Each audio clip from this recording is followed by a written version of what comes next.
Welcome back students. हम अपना illustration का फर्स्ट पार्ट कर चुके हैं। अब सेकंड पार्ट देखते हैं क्या इसमें क्या लिखा हुआ देखते हैं एक बार।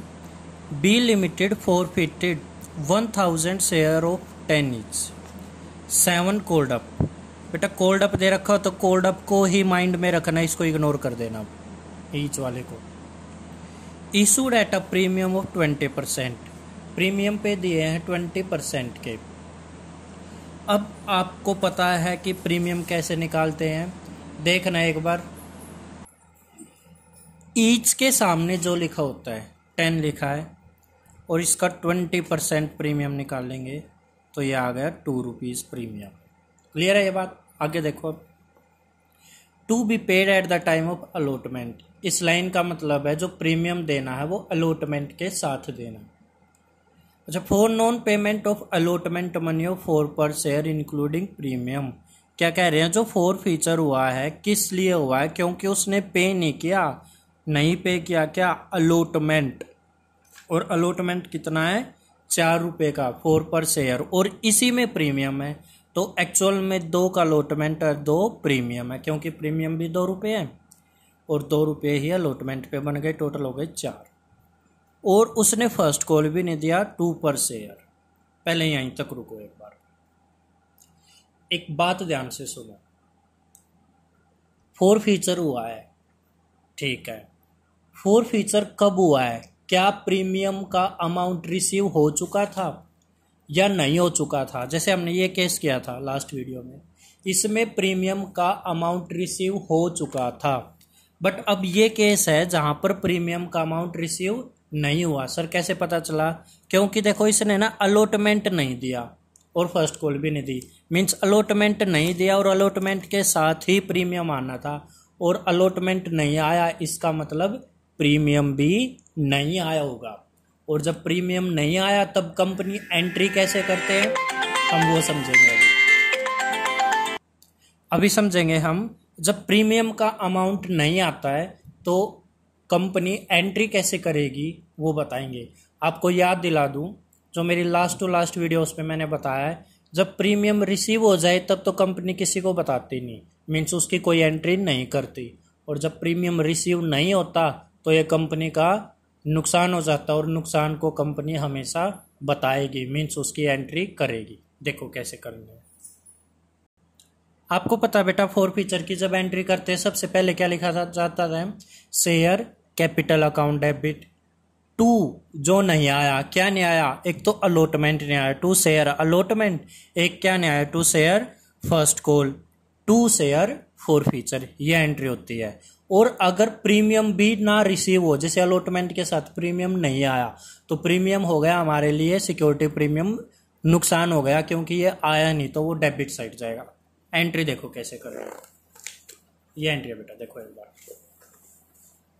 Share capital account debit 1000 into called up कितने थे 7, तो ये आ गया मेरा 7000।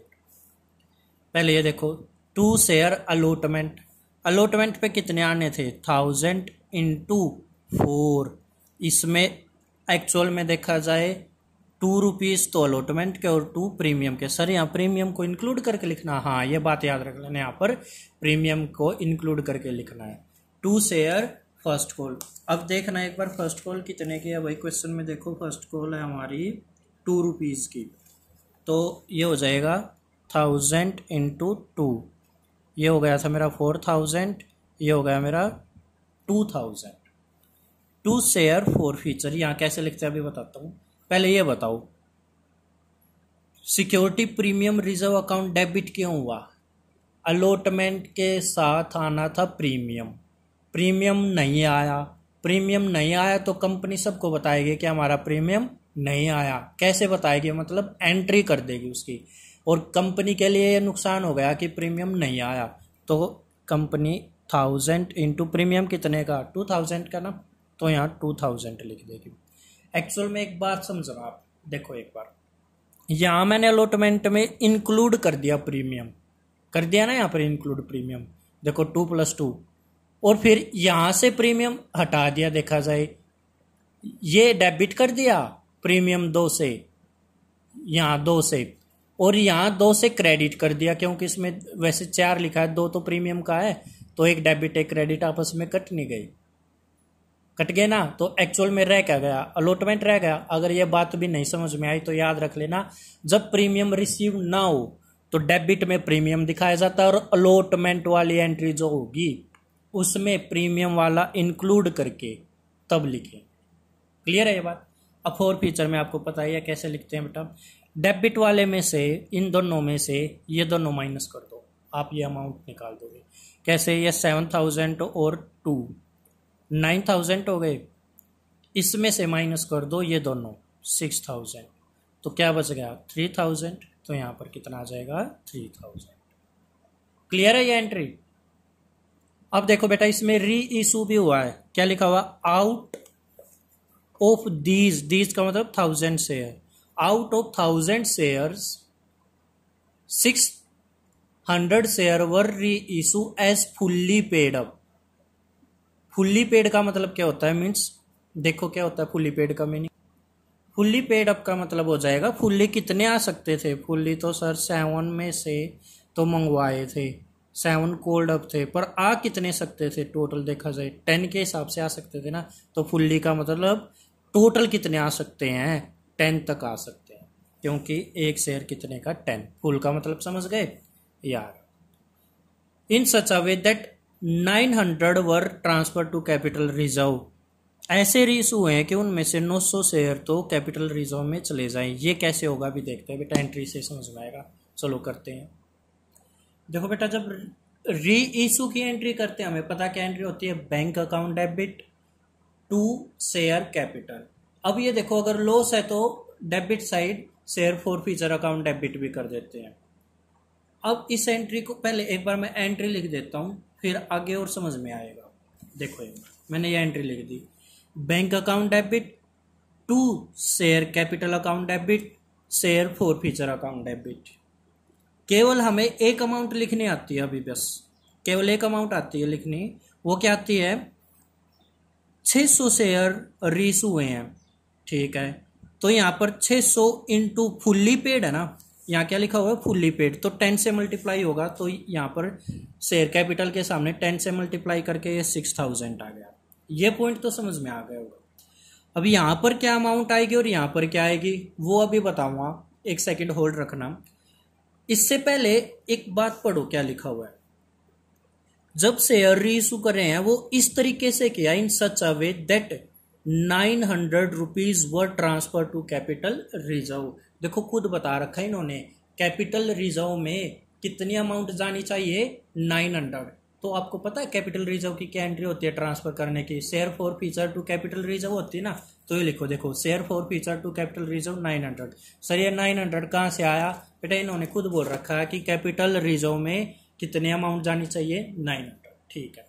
फिर अब मुद्दा है ये अमाउंट कैसे आएगी, ये दो अमाउंट है, देखो कैसे आएगी, बहुत आसान है बेटा देखने पर। अब एक बात बताओ 1000 शेयर पर फॉरफीचर में कितना अमाउंट गया है 1000 शेयर्स पे 3000, ठीक है 3000 गया, 1 पर कितना जाएगा फिर 3000 डिवाइडेड बाय ऐसे, और 600 पर कितना जाएगा, तो हम कैसे करेंगे 3000 डिवाइडेड बाय 100 इंटू 600 मीन्स 1800 रुपये। सर ये क्यों किया है बेटा, जब ईशू और रीशू सेम ना हो, जैसे ईशू तो हुए 1000 शेयर और रीशू हुए हैं 600 शेयर, तो हमें निकालना पड़ेगा जितने री ईशू हुए हैं उसी के हिसाब से फॉरफीचर में कितना जाएगा वो ऐसे निकाल दिया। ये तो 1000 शेयर पर फॉरफीचर में अमाउंट गया 3000, तो ये निकालो 600 ईशू होते तो फॉरफीचर में कितना अमाउंट जाता, ये मैंने निकाल दिया 1800 मीन्स 1800 रुपये। क्लियर है ये बात। अब सुनो 1800 में से ये वाली अमाउंट जो यहां लिखी होती है फॉरफीचर में वो माइनस कर देता मैं, ऐसे करते हैं ना, देखो 1800 रुपये में से ये अमाउंट माइनस कर देता, मान लो ये एक्स, मान लो एक्स, जो भी आएगा वो कहां पर ट्रांसफर हो जाता है कैपिटल रिजर्व में, share forfeiture to capital reserve. बेटा ये तो हमें खुद ही पता है, खुद दे रखा है इन्होंने, कैपिटल रिजर्व में कितना जाना चाहिए 900, इसका मतलब ये तो मेरे को पता है 900। बस अब एक्स की वैल्यू निकालनी है मेरे को। अगर मैं एक्स की वैल्यू निकाल दूं तो मेरे को यहाँ जितना रखना वो पता चल जाएगा। देखो कैसे निकालते हैं एक्स की वैल्यू। 1800 ये इधर आ जाएगा तो x की वैल्यू भी 900, ये भी कितना आया मेरा 900, मीन्स 900 तो फोर फीचर में चला गया, और 1800 में से 900 रुपए तो फोर फीचर में चला गया, और बाकी 900 कहाँ चला गया, कैपिटल रिजर्व। अब देखो ये अमाउंट कैसे आएगी बेटा, एक इसके दो तरीके हैं, देखो कैसे। इस 6000 में से ये माइनस कर दो, 5100 रुपये 5100, ये लिख दिया। एक तो ये तरीका है, एक और तरीका वो क्या, वो देखो एक बार। ये पॉइंट आया समझ में? अगर नहीं आया मेरे को फिर से बोलना, मैं कॉल पे भी समझा दूंगा, ये फोन करके। देखो अगर आपको पता हो, अगर आपको याद हो यहाँ पर अमाउंट कैसे लिखी जाती है, मैंने लास्ट वीडियो में बताई, पर शेयर जो लिखा होता है पर शेयर, उससे मल्टीप्लाई करके लिखते हैं। मान लो 600 शेयर और पर शेयर मान लो 8 है, 9 है, 8.5 है, ये मेरे को पता होता। मान लो 600 इंटू मान लो 8 होता, 8 लिख देता है यहाँ पर शेयर फिर आ जाता है मेरा 8.5 होता तो 8.5 से मल्टीप्लाई। अब बट वो पर शेयर तो दे ही नहीं रखा क्वेश्चन में, तो मेरे को क्या निकालना पड़ेगा यहाँ पर, अब पर शेयर निकालना पड़ेगा। क्या निकालना पड़ेगा, रीशू के टाइम क्या निकालना पड़ेगा, पर शेयर। सर वो कैसे निकलेगा, उसका एक फॉर्मूला वो बता देता हूँ, उससे पर शेयर निकल जाएगा। देखो वो फॉर्मूला क्या है, पर शेयर निकालने के लिए, पर शेयर वैल्यू निकालने के लिए, ये देखो भाई, ये बताओ फोर फीचर में कितना अमाउंट गया, 900, ठीक है, 900 रुपीज़, 900 रुपीज़ गया, और कितने शेयर पे गया है, 600 पे गया है ना, यही है फॉर्मूला। फोर फीचर में कितना अमाउंट गया है, फोर फीचर में कितना अमाउंट गया है, रीशू के टाइम ये वाला, इस अमाउंट के सामने कितने शेयर पे गया भाई, 600 शेयर रीशू है, नंबर मतलब forfeited amount divided by number of, यहाँ पर लिख देना forfeited amount divided by number of share री इशूड। ये कैलकुलेट कर दो, ये कर दो, ये 8.5 आना है, कितना आना है 8.5। अब कर दो भाई 600 इंटू 8.5, ये मल्टीप्लाई कर दो आप मल्टीप्लाई करोगे तो ये आना है 5100। क्लियर है ये बात? अब देखो अगर 8.5 यहाँ आ गया है तो ये कितना बच गया होगा, डिस्काउंट कितने का हुआ होगा, 10 में से 8.5 तो 1.5 बच गया, तो 1.5 को आप 600 से मल्टीप्लाई करना, आपका 900 आना है। दो तरीके बता दिए मैं, कोई भी कर लेना। आई थिंक पहले वाला तरीका ज़्यादा सा। क्लियर है बेटा? ये सेकंड केस था। ये केस कौन सा किया है, जब फोर फीचर हुआ है, और तब तक कब हुआ ये फोर फीचर, जब हमारा प्रीमियम का अमाउंट रिसीव नहीं हुआ था, तब वाला केस किया आपने। और इससे पहले कौन सा किया था कि फोर फीचर हुआ बट हमारा प्रीमियम का अमाउंट रिसीव हो चुका था। क्लियर है ये दोनों पॉइंट? ओके बेटा।